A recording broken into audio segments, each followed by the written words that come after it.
इस दिल दहला देने वाली कहानी की शुरुआत होती है दो भाइयों को दिखाते हुए। बड़े भाई का नाम मैट और छोटे भाई का नाम जोई था। दोनों एक मिडिल क्लास फैमिली से बिलोंग करते थे। अब यहाँ मैट अपनी छोटे भाई जोई को लेकर एक घर की तरफ जा रहा था जहाँ पर वो दोनों जाकर चोरी करने वाले हैं। मैट को पता चला होता है कि उस घर के अंदर सिर्फ एक बुरी औरत रहती है, लेकिन उसके तिजोरी में काफी सारे पैसे मौजूद थे। हालांकि जोई अपने बड़े भाई मैट को समझा रहा था कि ये सारी चीजें करना बहुत ही गलत है और अगर हम दोनों फंस गए तो इसका बड़ा बुरा अंजाम होगा। लेकिन मैट ने तो यहाँ पर चोरी करने का पूरा मन बना लिया था। अब घर के पास आने के बाद मैट ने अपने छोटे भाई जोई को एक मास्क दे दिया था जिसे पहनकर वो कह रहा था कि तुम अंदर जाके पैसे चुरा कर लाओगे। जोई शौक हो जाता है क्योंकि बड़ा होने के नाते मैट को जाना चाहिए, लेकिन वो जबरदस्ती जोई को भेज रहा था चोरी करने के लिए। जोई के पास और कोई रास्ता न होने के कारण वो मास्क पहनकर अंदर चला गया था। जब उसने मैट के बताए गए जगह पर छानबीन की तब जोई को एक बॉक्स में रखी हुई काफी सारे पैसे मिल जाते हैं। जोई तुरंत ही बॉक्स को लेकर बाहर आ गया था और जब वो मैट को दिखाता है तब दोनों इतने पैसों को देखकर बहुत ज्यादा खुश हो गए थे।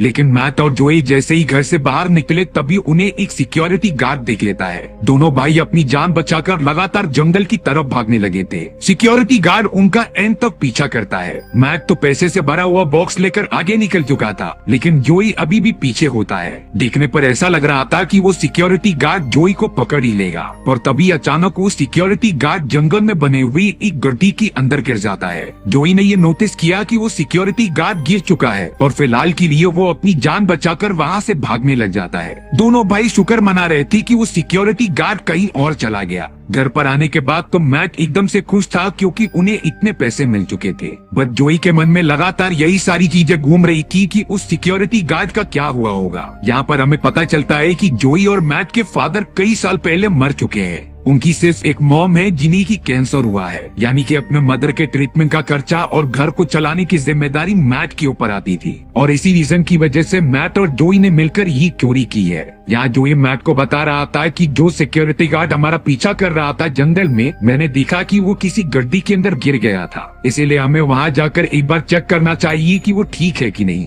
पर अब जोई मैट के ऊपर इतना ज्यादा गुस्सा होने लगता है क्योंकि वो नहीं चाहता था कि वो सब वहाँ पर जाए, क्योंकि अगर सिक्योरिटी गार्ड को बचाया गया तब वो उन दोनों को पहचान कर पुलिस वालों के हवाले कर देगा। मैट ने जोई को वार्निंग दे दी थी कि तुम इस बारे में किसी को नहीं बताओगे, बट जोई अपने बड़े भाई मैट की तरह नहीं था। उसके अंदर इंसानियत थी जो उस सिक्योरिटी गार्ड के प्रति झलक रही होती है। इसीलिए अब मैट के मना करने के बावजूद भी जोई अपनी साइकिल लेकर निकल पड़ता है उसी जंगल की तरफ। जोई जब उस गड्ढी के पास जाकर आवाज देता है तब उसके अंदर मौजूद सिक्योरिटी गार्ड भी चिल्लाने लगा था। वो तो जोई से मदद मांग रहा होता है। जोई गड्ढे के थोड़ा दूरी खड़ा था ताकि वो सिक्योरिटी गार्ड जोई का चेहरा न देख पाए। वो सिक्योरिटी गार्ड अपना नाम हैमर बताता है। वो कह रहा था कि प्लीज तुम किसी से मदद लेकर आओ, क्योंकि नीचे गिरने के कारण मेरा एक पैर की हड्डी टूट चुकी है और इतने समय में उसकी जख्म पर इन्फेक्शन भी फैलने लगा था। जोई तो चाहकर भी अकेले कुछ नहीं कर सकता था, इसीलिए वो हैमर को वहीं पर छोड़कर वापस घर पर आ जाता है। अब जोई ने अपने बड़े भाई मैट को बताया कि आज मैं उस जंगल में गया था सिक्योरिटी ऑफिसर को देखने के लिए। ये बात सुनने पर मैट ने जोई को एक जोरदार पंच मार दिया, क्योंकि मैट नहीं चाहता था कि वो सिक्योरिटी गार्ड पुलिस वालों को कंप्लेन कर दे।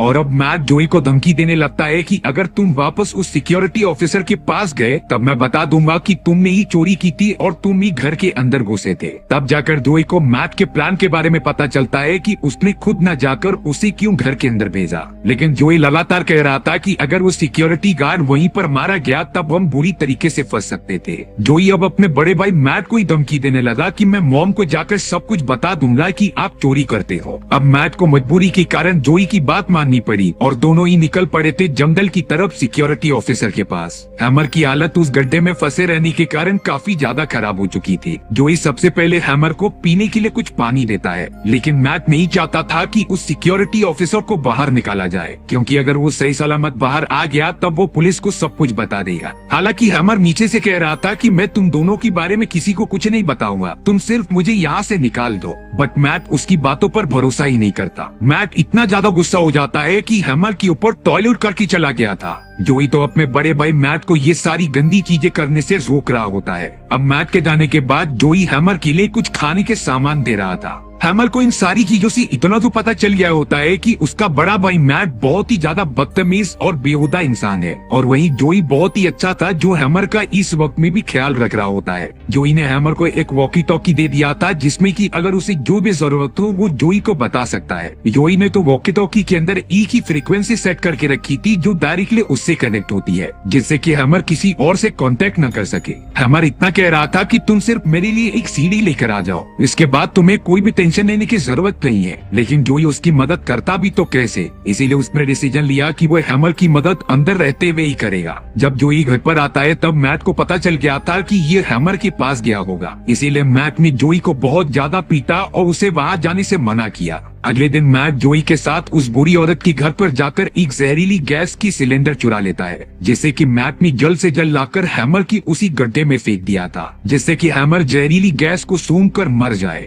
जोई मैट को रोकने की बहुत कोशिश करता है, पर अब हैमर का दम जहरीली गैसेस के कारण घुटता जा रहा था। मैट अब जोई को जबरदस्ती घर पर लेकर आ जाता है। जोई वॉकी टॉकी पर हैमर से रिप्लाई मांग रहा था, लेकिन उसे कोई जवाब ही नहीं मिलता, जिससे कि जोई को अंदाजा हो गया था कि शायद हैमर अब मर चुका है। जोई तो इस बात से बहुत ही ज्यादा इमोशनल हो चुका था। अब सुबह होने पर मैट जोई को एक पार्टी के लिए इनवाइट करता है। वो जोई को बोल नहीं रहा था बल्कि धमकी दे रहा था कि उसे पार्टी में आना ही पड़ेगा। जोई भी इस बात के लिए मान जाता है और रात होने पर निकल पड़ता है पार्टी की तरफ। लेकिन अंदर जाने के बाद जोई को पता चला कि ये पूरी पार्टी मैट ने ही रखी है और मैट ने उन्हीं चुराए गए पैसों से ये पार्टी कंडक्ट की थी। यानी कि मैट अपने मॉम की कैंसर की दवाइयों के लिए पैसे या फिर अपने ट्यूशन के लिए पैसे नहीं जमा कर रहा था, बल्कि वो तो इसी तरीके से चुराए गए पैसों को अय्याशी में उड़ा रहा था। जोई अपने बड़े भाई मैट को बहुत ही बुरा भला कहता है कि तुम आखिरकार ऐसा कैसे कह सकते हो। तब जाकर मैट ने सभी के सामने अपने छोटे भाई जोई के बारे में कहा कि ये बूढ़ी औरतों के घर में चोरी करता है और उनके साथ बदतमीजी भी करता है, जिसकी वजह से मैट के सारे दोस्त हंसने लगे थे। और अब जोई ने गुस्से में आकर कह दिया था कि मैट ने एक आदमी का कत्ल कर दिया है वहाँ जंगल में, अगर किसी को दिखना है तो मेरे साथ चलो। हालांकि मैट के दोस्त जोई की बातों पर भरोसा नहीं करते, लेकिन मैट को पता था कि जोई सच कह रहा है, इसीलिए मैट जोई को बाहर लेके जाकर काफी मारता है और उसे घर भेज देता है। जोई जब घर पहुंचा तब उसकी मदर पूछ रही थी कि तुम्हारा बड़ा भाई मैट कहाँ पर है, लेकिन जोई चाहकर भी अपनी मॉम को ये बातें नहीं बता सकता था क्योंकि शायद वो सच्चाई सुन नहीं पाएंगी। जोई अब उनके पास ही जाकर बैठ जाता है। तभी उसने न्यूज चैनल पर एक खबर देखी जिसमें कि हैमर की फोटो दिखाई जा रही थी। बताया जाता है कि इस आदमी ने अपने फैमिली मेंबर्स को मार दिया और एक सिक्योरिटी गार्ड का कॉस्ट्यूम पहनकर यहाँ से भाग गया। किसी को भी अगर इस आदमी के बारे में पता है तो वो खबर दे। जोई को अब सब कुछ पता चल गया था कि हैमर और कोई नहीं बल्कि एक कातिल है जो वहाँ से अपने फैमिली मेंबर्स को मारकर भाग रहा था। लेकिन जोई को डरने की कोई जरूरत नहीं थी क्योंकि जहरीली गैसेस की मदद से हैमर मर चुका होगा।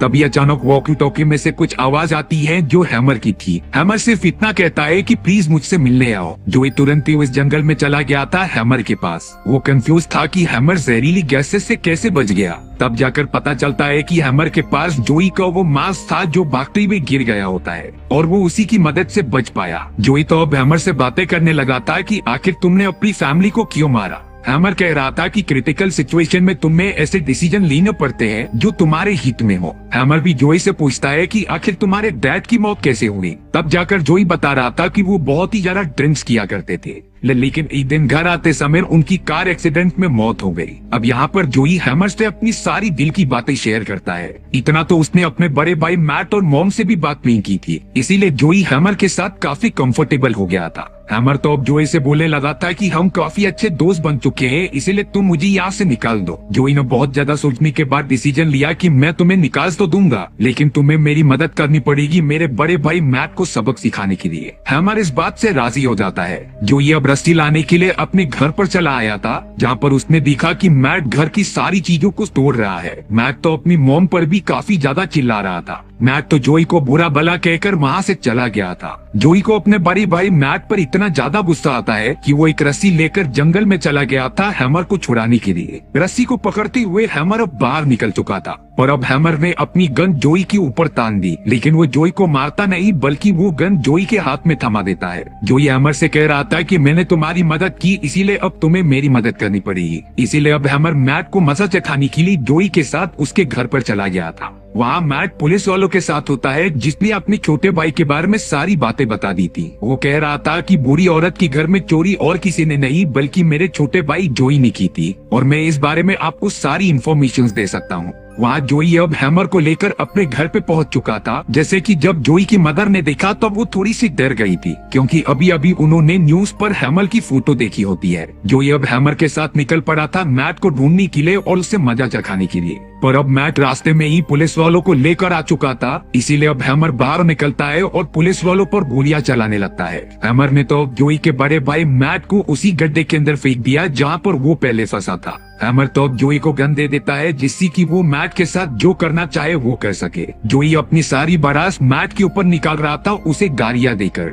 लेकिन उसे हैमर की नीयत के बारे में बिल्कुल भी नहीं पता होता। हैमर ने तो अब पीछे से जोई को भी धक्का दे दिया जिससे कि वो अपने भाई के साथ नीचे गिर जाता है। मैट तो जोई को वहाँ बहुत ही ज्यादा मारने लगा था। वो इतना मारता है कि जोई बेहोशी हो गया और अब हैमर जोई और मैट के साथ जो चाहे वो कर सकता था। तभी अचानक हैमर को कोई गन पॉइंट पर ले लेता है। ये और कोई नहीं बल्कि जोई और मैट की मॉम थी जिन्होंने खिड़की से ये सारी चीजें देख ली थी और उनका यहाँ तक पीछा किया। जोई की मॉम हैमर की कंडीशन समझ सकती है क्योंकि उसने भी अपने फैमिली मेंबर्स की जान ली थी। जोई की मॉम बताती है कि मेरे हस्बैंड भी मुझे बहुत ही ज्यादा टॉर्चर करते और ड्रिंक्स करके नाटक करते थे। उन्होंने मेरा जीना हराम करके रखा था, इसीलिए मैंने ही एक दिन गुस्से में आकर अपने हस्बैंड को जान से मार दिया और उनके बॉडी पार्ट्स को अलग अलग जगह पे जाके छुपा दिया। मैट जो गड्ढे के अंदर था वो ये सारी बातें सुन लेता है और अब जाकर उसे असली राज पता चला अपने फादर की मौत का। मैट अपने भाई जोई को उठाने लगा जो कि बेहोश हो चुका था। यहाँ देखा जाए तो जोई की मॉम और हैमर में बिल्कुल भी फर्क नहीं है। दोनों भी एकदम निर्दयी थे जिन्होंने अपनी अपनी फैमिली को ही खत्म कर दिया। जोई के मॉम ने तो अब बिना देरी किए बंदूक चलाकर हैमर की खोपड़ी उड़ा दी थी, यानी कि अब हैमर मर चुका है।